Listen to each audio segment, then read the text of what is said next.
Hey guys, it's Aquillin Hayes, pro hooper and founder of IPF Academy, and you're listening to Chasing Dreams with Amy J.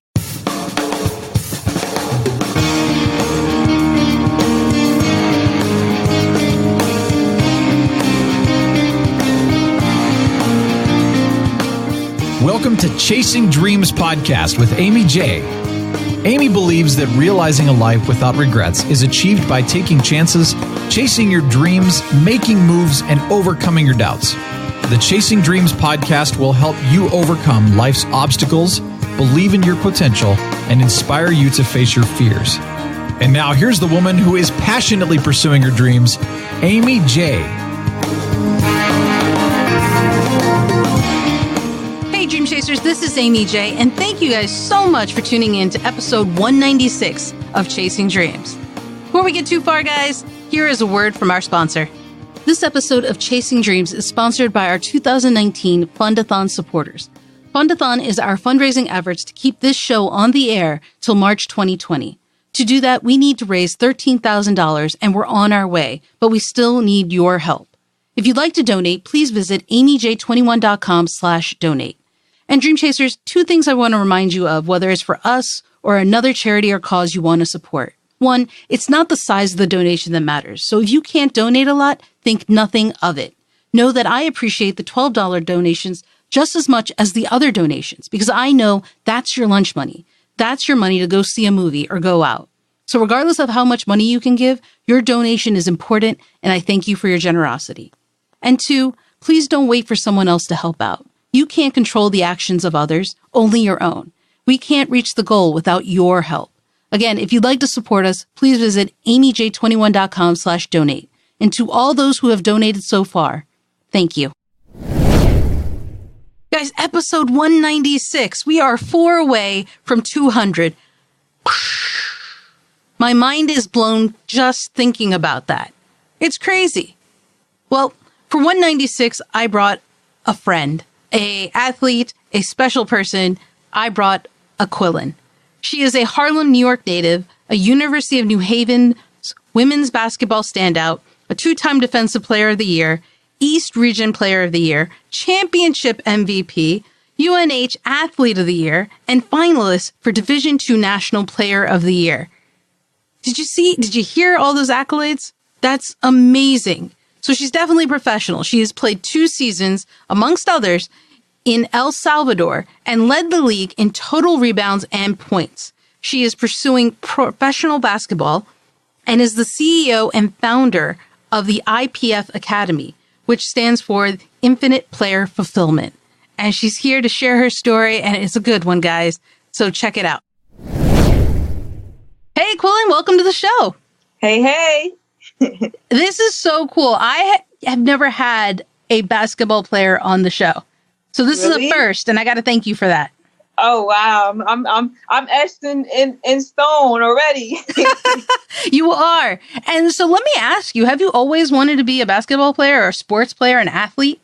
Yes, it was literally the only thing I knew. I don't know how it started. I just knew it was me and my friend Tiffany. Mm-hmm. And we were the only females in this area who played basketball. Obviously, being the only 2, they couldn't start a girls' basketball team. So we had to join the guys. And the fact that we were keeping up with the guys, I'm like, okay, this is fun.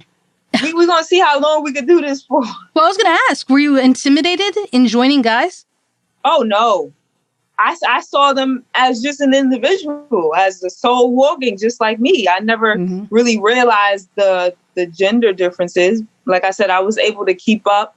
As the years went on, obviously it's more structured, and you have to play with with your gender or whatever and things like that.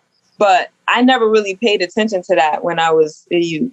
Well, it sounds like it wasn't even a thing. And I feel like sometimes the outside world makes it more of a thing than players and athetes make. Right. I mean, if you're able to keep up with them, then what's the big deal? Yes, I agree. But, there's a certain space for everybody. So why not just dominate that space? That's true too. You should it should be inclusive when we're younger and things like that. But if you could divide it and see that talent for what it is based off of your gender, why not? Yep. Why not? And you are. Mm-hmm. And so you've been playing basketball for how many years now? What's that? CS middle school. So how many years? I graduated college May 2015. So how many years is that? What? I started in middle school. What is middle school then? 3, 4, 7, 4. Was that 11 years? Yeah. Something like that? So. We just did math together, y'all. Yeah. All right. So just be proud of that too. We think it's around 11 some years. That's amazing. Yeah. That's amazing. Has your interest ever waned from that though? Have you ever thought, I just want to keep this as a passion? That's it. The only thing that's changed for me is just my perception of hard work. Because I feel like I've been given a gift. I didn't necessarily have to really do anything in the beginning of whether that was, especially high school. Like I was just totally dominating.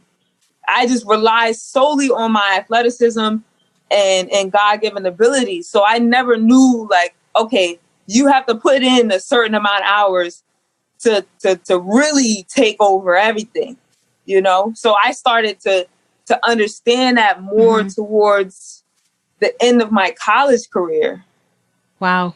And so, so until then though, you were just kind of, I don't want to put words in your mouth, but like kind of getting by.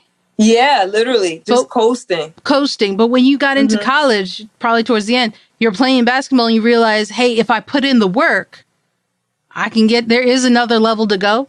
Yes, it was specifically because I was offended. You were offended? Year. Yes, I was offended my sophomore year. With basketball, a coach has a plan. They understand what ways is each player effective. So they knew my strengths and they knew my weakness. And my weakness, I'm telling you, it was just like so disrespectful in the basketball world. So I'm like, no way. Y'all are not going to do this to me for the rest of my career. So I spent summer going in. Was it the fact that they figured out your weakness that bothered you? Yes, yes. And they exploited it. It was terrible. I had bad game after bad game. Because once a team understands like, oh, well, that worked. They figured you out. They were able to keep me under my average, which was probably like, my sophomore year, I was probably averaging like 10 points. They were able to keep me under that. And to some, that may sound low, but me being a competitor is like, I want to control my efforts. Sure. I don't want my opponent to be the sole reason why I didn't achieve what I set out to do each night. So I spent the summer after my sophomore year, I moved in to my teammate's house and just worked out every single day until I got back to school. Self-motivated. Yes. I was running to the YMCA, running back, just up at 5 a.m. Like literally every morning. There was no way nobody could get in between that or tell me, no, you need to take a rest, or no, you're too tired. I didn't know what sleep was. You know what that sounds like, right? Right. Two things. One, that's some Michael Jordan, Kobe Bryant level practice. And for those offended, okay, LeBron James. This isn't, don't be offended, all right? But this is some caliber athlete player stuff that you're doing. Right? I mean, that's amazing. And people are going to be offended because I didn't say any female basketball players.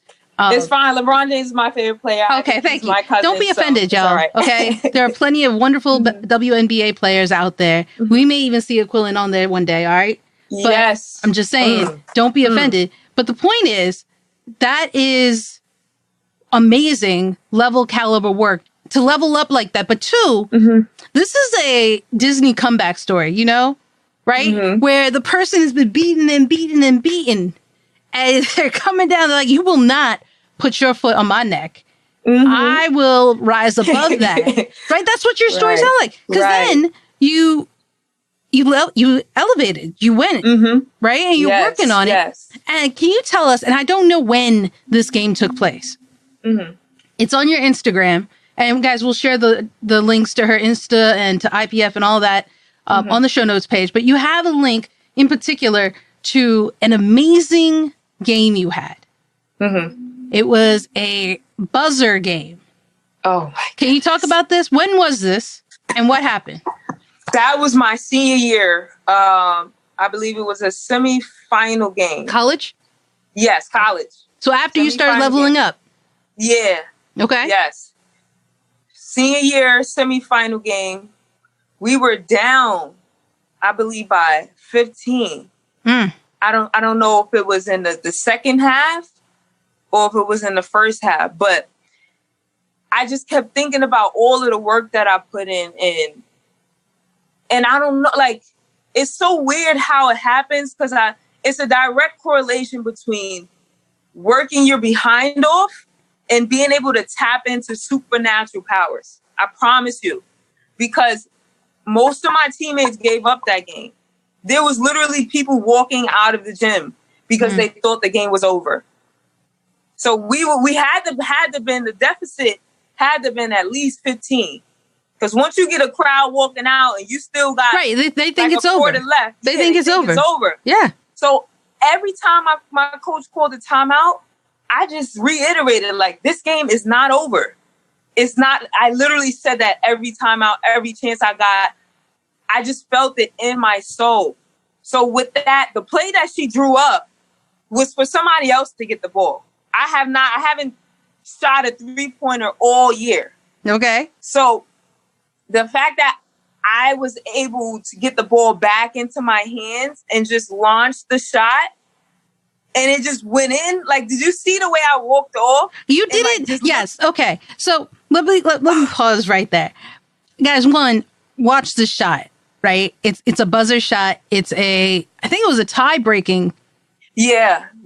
We had to get that shot in order to go into overtime. So we went into overtime. So it was a tie-making shot. I'm going to let you go and see where she shot it from. But she walks off. Aquillin walks off like, well. And she gets knocked down by her teammates. It's like, well, poof. Everyone's rejoicing. She's like, what happened? What had happened was you did it. And I mean, for people who did not believe, for the people in the stadium, for the people in the gym, for the people on the court, for the people that were on the other team too, because you could see it there too. Yeah. What was that feeling like after you realized what happened? What did I feel? It was just sort of a like relief, because it was like, okay, that was one shot. Now we get to compete again. Now we're gonna see who really worked for this part, because you have to have a certain amount of energy in you to have come back from a deficit to win, and then win by more than 5 to 10 points. Right. You have to have a certain amount of energy to get to that point. What I love about it is there are a few lessons to take from this, right? One, never give up. Like your quote in the caption talks about that, how you never believed it was over. And it's that mentality that I think, when you're chasing your dreams, oftentimes things get hard, things get tough, things have you behind the scoreboard of life, right? And you feel like you're the underdog. Well, yeah, we're all the underdog in the game of life. It's just, it's what it is. But your mentality of never giving up, never quitting, never saying, hey, I'm not going to stop until this is done. Exactly. You could see it in the game. You could see it in the caption you wrote, and you won. But I feel like you took that feeling and you took that mentality and you've applied it to life, because now you have this academy. Let's talk about that a little bit, right? IPF, Infinite Player Fulfillment? Yes. Academy? Yeah. IPF Academy. Why? You're a player. You're working hard. You're working to the professional league. You're trying to get there, right? Wasn't that enough? Hmm. Why add on? Because that's also work. Mm-hmm. That's also work. And then you're creating this academy. Why was this so important for you? I just felt like the game is changing. The level of competition, the willingness to understand, like, you should never give up. I don't care if I'm down 20, by 20 points. I will fight for as long as I can until that time expires. And when I go and watch certain games, or, you know, just seeing highlights of certain women's games and things like that, and I notice the defeat, the lack of momentum, the lack of urgency, it's like, if we want more, mm-hmm. we must demand more of ourselves. And the only way to demand more of ourselves, we must build a culture. The men already got it. They got that competitive nature. They got that competitive edge. Mm-hmm. But because us as women, we're expected to play different roles because of our gender, I feel like that the energy is now pre-calculated into different areas. Right. So that one focus for the men, they know what they want. They know where they're going. They're going to do everything in their power. But because it's almost as if we have to make different options, mm-hmm. make sure we have different options in case it doesn't work. That level of intensity is not there. And that's what I want to change. So it sounds like you're not just only trying to remind people that it is an even playing field, right? Because you're mm-hmm. focusing on, and we'll talk a little bit, guys, in a second about what IPF is. Personal development, sports performance for women. Talk about what IPF is and what mm-hmm. your academy does. Okay, so it pretty much generated for all sports. I ultimately want to change the way the world view women in sports. Mm-hmm. That is my ultimate vision. But because I know basketball, this is why it started. Well, it has to start somewhere, right? Right, exactly. Mm-hmm. So pretty much it's three components that I think ties in to creating a more fulfilled athlete. That's through skill development, through strength and conditioning, fitness, and nutrition. A lot of females don't take that part seriously. I've even seen professional women in the WNBA eating chips and Skittles pre-game. Like, how is that giving you any energy? It's the opposite, yeah. Right. So, and then seeing it as a player, because I know the younger girls see it. Yeah. And they think, okay, maybe if I eat Skittles and chips and things, I'll be a better athlete. That's a good point. That's not it. That's a good point. That's the impression they get, right? When they see that. Right. Exactly. So I just want to instill that trifecta. You need all three. Yeah, you might be able to get by if you do this skill development and the fitness part, or if you do just the nutrition and the strength and conditioning part. You might be able to get by, but if you want that longevity that I'm looking for, like I'm looking for Hall of Fame. That's my goal. Etched in stone. If you're looking for longevity, you must tie in all three. You must. So when you're doing this and you're creating it and you're working on it, right? IPF, where's your focus, right? Is it on the young kids right now, or is it on mm-hmm. current players? What are you looking at? My ideal focus is primarily high school females. Ooh, why is that? Because that transition, mm-hmm. especially in New York City, I was totally unprepared for college. That's why I feel like my first 2 years, I was exploited as a basketball player, because I thought I knew what it took to excel. But you had girls who were properly prepared. Either they went to prep schools or they had parents who knew exactly what route to take and things like that. But because being in an inner city, there's so many different social strains and things like that that kind of distracts us from exactly what we need to do in order to be prepared for college. So high school, it is my ideal audience. I love that your focus is on young people, right? Because you start them young, you build it, you develop it, and it will continue, right? It's like you're planting the seeds. Right. And I think the things that you just pointed out are things that won't be challenged until someone like you works on changing the perspective that there is right now. You're changing the narrative. And I know it's not easy. So the impressive part to me isn't that, the impressive part to me is that you've taken on this challenge because it's important, but that you're also doing it while you're still working. So you're like walking the walk and talking the talk. Right. You just talked about how there are some players, and it's not just WNBA, NBA even, who will eat junk food.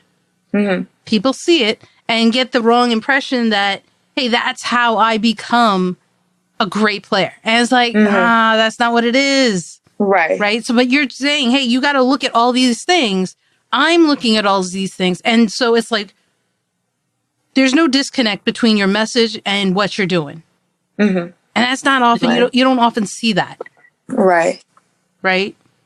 What has the feedback been for you, to you, in doing IPF, in working on this? What have people said about your mission? I've had a little bit of both. I've had people say, it's a good idea. Like, you're just a good person. Because I've also gotten into the coaching world because I just said I would never do it. And inadvertently, I got into it. And the girls that I had an opportunity to coach, it was like they were so amazed on how I was so invested in each part. Because I was able to tie in like, okay, all three of these categories matter. You can't just do one or you can't just do two and then expect, exceptional results. So they kind of really like helped me push forward on the idea because they just stressed that, oh man, I wish you were just here a year earlier. Or I wish you were around when I was going into high school. I wish you could be here a year from now and things like that. So that's the part that helps with it. But then I've also had opposition. I've had people say, inner city kids don't want that. They just don't want it. Wow. So it doesn't make sense to do it. And then I've also had people say, well, you're trying to get to a point in your career. Why are you so invested in doing that? And so some of it kind of like, I could take it one or two ways. I could either stop, the whole thing and wait until I succeed, or I could keep going, use this as a way to show them exactly how I got there. Go through the steps. I don't want it to just pop out of nowhere like, oh, well, it just, she created that through luck. No, I'm showing you everything I'm doing every day. It's amazing how easy people are, how quick people are to criticize, right? And people always have that. But the fact that you're still doing it in spite of that is a testament to your fortitude, because honestly, it's easy to criticize. It's very hard for someone to do it. It's easy to quit. It's hard to do the work, right? I mean, they're saying people don't want it. Inner city kids don't want it. Well, no one asked you. Right. Right. Are they the inner city kid? No. So, but it's easy to say that again. Right. It's easy to shut things down and to have those kinds of comments and thoughts. And it's easy for people to say, hey, why you? Well, my question then is, why not you? Right. Why not you? Well, especially when you're in the position or have acknowledged that you have a position that you can do this. You can give back because if not you, who else? Right.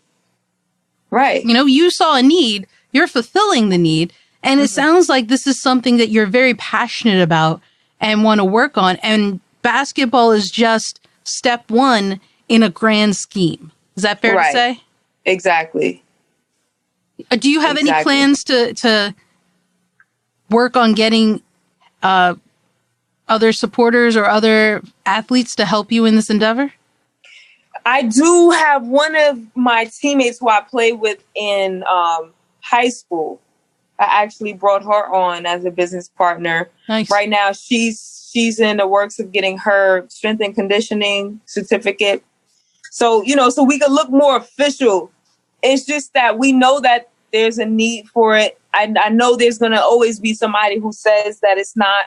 But I work in two different jobs. I work with kids and I work in around food service and things like that. Mm-hmm. And in both situations, I have people coming up to me like, yeah, because I need my daughter in this. Mm.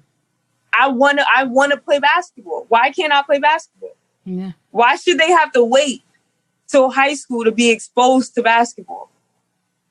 That's a great question. Why? Right. Then that leads to late development and things like that. Granted, that's cool. That's cool, but expose them to it early. Well, why not, right? I live in an area where there's a friggin', I don't know, it's like 7 to 17 soccer fields and kids who are like 4 or 5 playing soccer. And I'm like, well, do they even know what this game is? Like, how does that even work? Right. But like, they either begin to love it or they don't, but they're being exposed to it. So why not bring that exposure to the kids where you are? Right. And that's, it's, don't let the naysayers stop you. That's what I want to say, because it's easy for them to be naysayers. It's very hard for them to be supportive.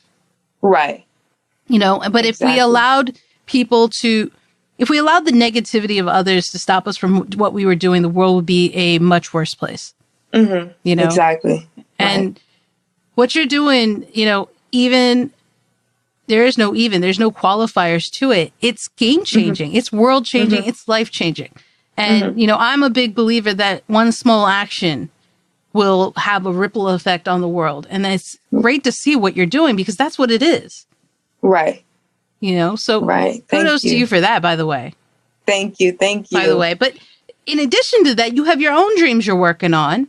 Right? Yes. You just recently traveled to El Salvador. Can you tell us a little bit about that? One, why were you there? And what was that like? Okay, so it was amazing. First time out of country? No, that was actually my 4th time. No, that's my 5th time. Yeah, because as soon as I graduated college, I went to Bolivia. While I was in school, we traveled to Italy twice. And El Salvador, the team out there, they flew me out there twice for 2 different seasons because, being an exceptional player, you cannot be replaced. So they wanted me. But it was an amazing experience. Just being able to do what I love, like literally just waking up, and that's all I have to do. I'm just spending 3 hours because that's all they required of me. They wanted me to be at practice. They wanted me to be at the game. Now, mind you, it's your choice whether you want to do the extra. Did you? I've always decided to do the extra. My teammates was looking at me like, "Girl, you're doing too much." I'm like, "What's too much? What's too much? I'm dominating my opponent. That will never be too much for me. I'm always going to be ahead as long as I control my work ethic." Yeah. So you telling me I'm doing too much by going to run a mile before practice? You stay over there then. All right. I'm getting paid to do something. I love it. I don't see it as a job. And the weather is amazing. The sun is out. So I'm even 1,000 more times happy. Right. And so you do this. You're in El Salvador and apparently in 4 other countries. Yeah. What is it about these travels that you do that makes it so memorable outside of the game? Right. Knowing getting to know the players, really, the different people, understanding their culture, adapting to their culture. Like anybody could just go there and be like, oh, I'm just here for this specific reason. Right. But I like to step outside of myself and interact with people. I know that language barrier is already there. Oh, absolutely. But I want to learn more as a person. This game is not only for player development, it's for personal development for me as well. Because I know I have not arrived at my best self yet.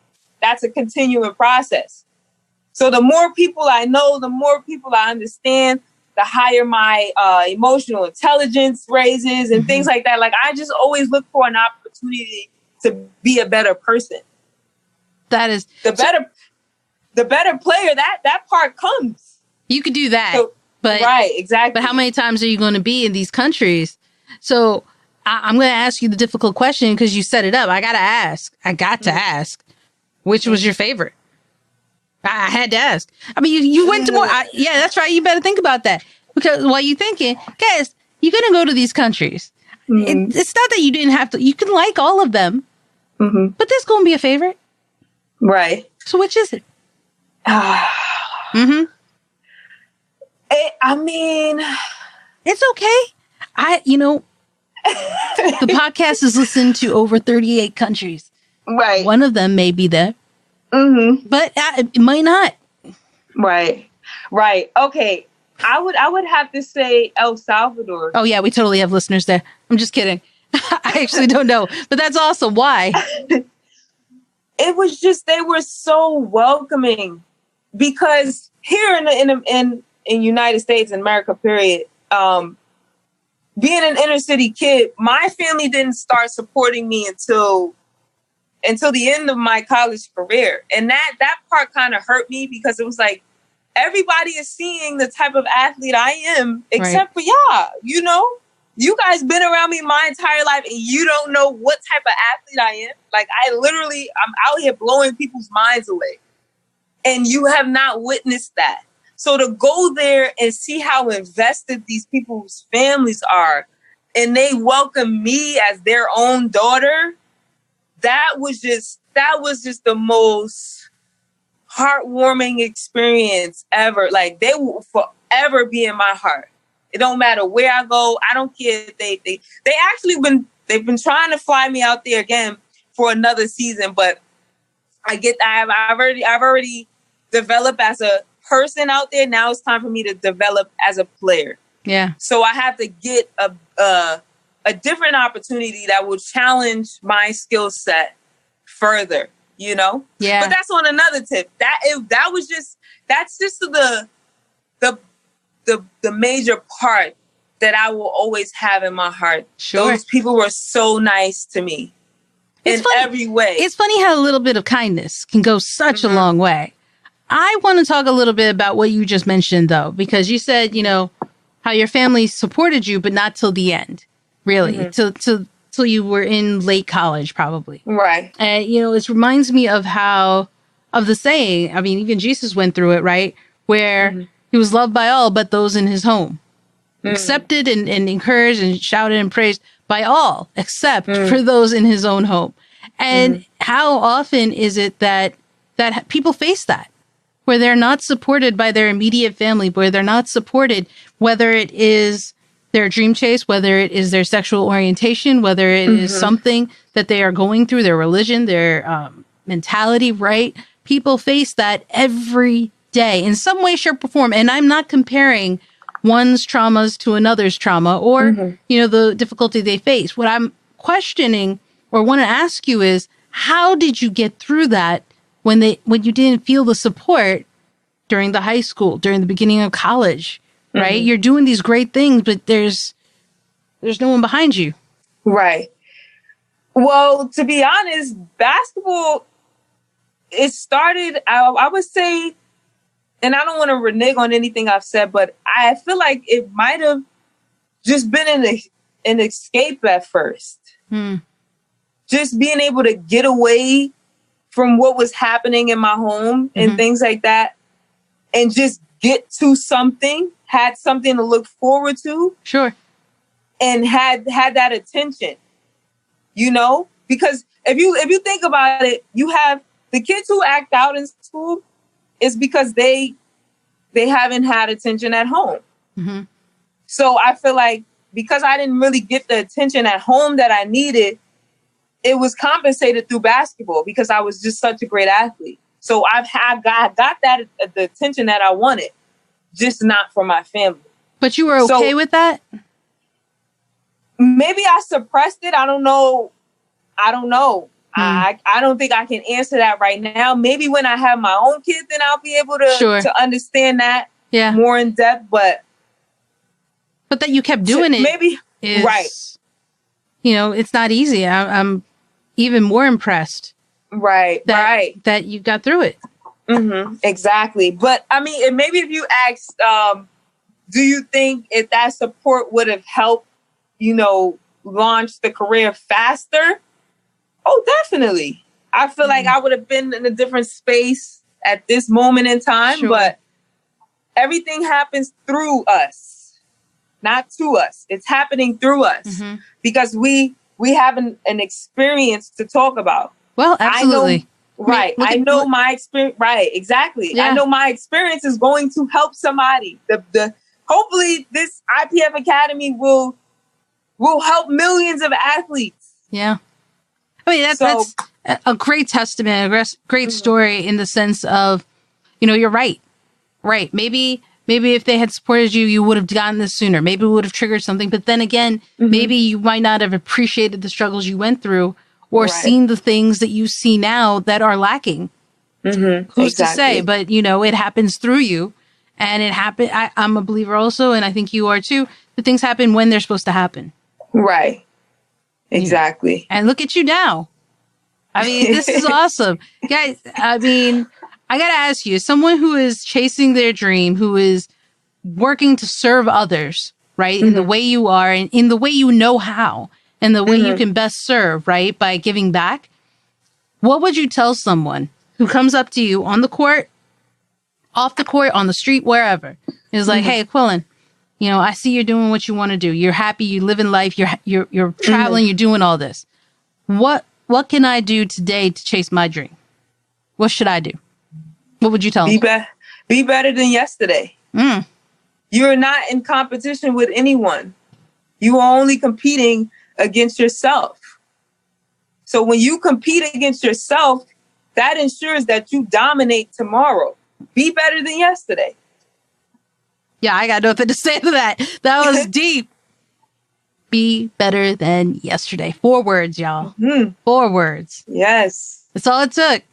Aquillin, thank you so much for sharing your story, sharing your honesty, and just, you know, being an example and helping others the way you are. I'm a fan. I am. Thank you. Thank you.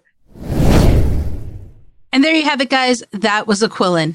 She is doing some great things for the next generation of people. So definitely check her out, guys. If you want to learn more about what she's doing or find any of the links we mentioned, you can do so on the show notes page at amyj21.com/episode 196. That's episode 196. Hey guys, as we are within the top 5, I just want to put out again, if you would like to donate and support the show, you can do so. All monetary donations are welcome and appreciated. There is no minimum. There is no maximum. Whatever you can give, please do not give more than you can. We don't want you to suffer or anything like that. But if you would like to donate and you're able to, please do so over at amyj21.com/donate. That link will be in the show notes page. So if you go there, you can get to it also. And know that every dollar is appreciated to help keep this show going for another year. Our goal is $13,000, and we're getting there slowly but surely. So with your help, we can get even closer. So guys, until next time, keep chasing. Thank you so much for listening to Chasing Dreams. Amy would love to connect with you and hear all about your pursuit of chasing your dreams. Connect with her on Facebook, Twitter, or Instagram via @ChasingDreamsHQ. Or you can find Amy on Twitter @AmyJ21. That's AIMEEJ21. Be sure to visit headquarters over at chasingdreamshq.com for more inspiration, motivation, and resources to help with your own dream chase. We hope you'll join Amy next week, and until then, keep chasing.